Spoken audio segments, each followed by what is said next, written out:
Nashukuru tuliwaita ili mtufikishie taarifa kwa wadau wetu kutokana na maboresho ambayo tunayafanya ndani ya Sekretarieti ya Ajira. Nasema kwamba unajua dunia ya leo kuna mabadiliko mengi yanatokea. Sasa mabadiliko yale kwenye mazingira yanaifanya serikali nayo iweze kuona namna ambavyo inaitikia wito huo kuhakikisha kwamba wananchi wanahudumiwa kwa kasi zaidi. Sasa sisi upande wa Sekretarieti ya Ajira tumelazimika kuboresha mifumo yetu ya utendaji kazi, hasa kupitia matumizi ya tehama pamoja na simu ya kiganjani. Sasa lengo letu ni kuhakikisha kwamba tunawafikia wadau popote walipo. Tunatambua ukubwa wa nchi na changamoto ya kutofikika baadhi ya maeneo, lakini tuidhani kwamba matumizi ya simu ya kiganjani yatawawezesha wadau wetu wengi kupata taarifa, kwa sababu tunapozungumzia simu ya kiganjani hatuzungumzii smartphone, tunazungumzia hata simu za tochi.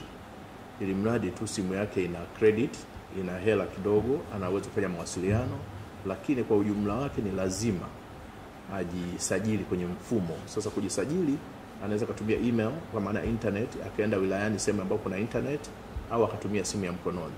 Lakini anapotaka kutumia simu ya mkononi ili aweze kujisajili, tuna namba tumetoa ya huduma mbalimbali ya serikali.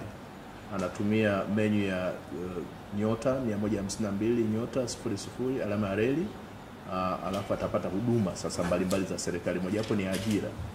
Sasa ndani ya ajira pale, sehemu ya kwanza utakuta ajira na utambuzi, ni namba 3. Alafu atabonyeza, anaenda kwenye hatua inayofuata, anakuta ajira. Sasa mle ndani apata maelekezo mbalimbali. Akishajisajili sasa, maana yake ni kwamba itakuwa ni kazi ya Sekretarieti ya Ajira. Akishajaza taarifa zake kwenye mfumo na mfumo ukamwambia sasa tumekutambua, sisi tutakuwa tunampa taarifa kwamba Bwana John au Bwana Omari uliomba fursa ya ajira na Sekretarieti ya Ajira. Kwa hiyo sasa ile nafasi ya kazi uliyoomba imetoka. Kwa hiyo kazi yake sasa yeye ni kuomba. Anaambatanisha barua ya maombi ya kazi kupitia internet, au kama akiweza, kama ana uwezo wa matumizi mazuri sana hiyo simu yake ya mkononi, anaweza kutuma maombi. Sasa tunachosema ni kwamba lengo letu ni kumfikishia huduma mdau wetu kwa urahisi, kwa haraka na gharama nafuu. Maana yake ni kwamba ukiwa na simu yako ya mkononi uko kijijini, una uwezo wa kuwasiliana na Sekretarieti ya Ajira. Sasa hii inatupa faraja sisi kwamba hakuna haja ya waombaji wa fursa za ajira kusongamana mijini. Anaweza kukaa kijijini, akawa anasaidia wazazi kwenye kilimo, na pengine wakati yuko shambani anasaidia mzazi kilimo, anaweza kupata message kule shambani kwamba nafasi ya kazi uliyoomba Sekretarieti ya Ajira, sasa ni muda mzuri wa kuomba, kupeleka maombi. Sasa hii kwetu sisi tunadhani maendeleo makubwa kwenye matumizi ya tehama. Lakini tumesema kwamba mfumo au mifumo hii tulioiboresha imetusaidia sana kupunguza gharama katika uendeshaji wa shughuli za serikali. Zaidi ya 50% mpaka 60% ya matumizi ambayo tulikuwa tunapewa kwenye budget tumeweza kusave. Maana yake kwamba pesa zile sasa zinaenda kwenye maeneo mengine ya kipaumbele serikalini. Namba 2, tulisema kwamba tumepunguza sana muda wa utendaji kazi kwa upande wetu. Zamani tulikuwa tunatumia zaidi ya siku 90 kwenye michakato hii, lakini sasa hivi kwa sababu ya mfumo rahisi huu rafiki tulioibuni, tuna uwezo kutumia kwenye siku 42 hivi. Kuanzia siku tunapata kibali mpaka tunapeleka barua ya placement kwa waajiri. Lakini namba 2, tumeweza kubaini watu ambao wadanganyifu, watu ambao hawana sifa stahiki, wanaotumia mfumo wetu vibaya. Kwa hiyo mfumo unaweza ukawa katalia wasiendelee na hatua inayofuata.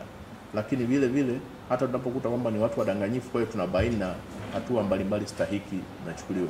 Na nilikuwa natoa wito kwamba katika matangazo yetu tuna maelezo ya jumla. Mojawapo tunawaomba waombaji kazi kwamba lazima vyeti vyake vihakikiwe na wanasheria au certify na wanasheria. Sasa tumeona uitikio sio mkubwa. Kwa hiyo tunawaomba tena kwamba ni mahitaji ya kisheria kwa upande wetu na imelenga kudhibiti udanganyifu. Sasa kwa kuwa wengi hawaitikii kwa kasi ile ambayo tulihitaji, tumewapa muda ambao tumesema watembelee kwenye tovuti yetu ambayo ni www.ajira.go.tz. Tutaweka tangazo la kuambia tunawapa mpaka lini muda wa kuvumilia. Lakini baada ya hapo hatutaweza kuvumilia tena wale watu ambao hawatapitisha vyeti vyao kwa wanasheria. Sasa huo ni wito, na hiyo ni moja ya sifa ya msingi ambayo itampasa muombaji kazi serikalini aweze kuifuata. Asante. Asante.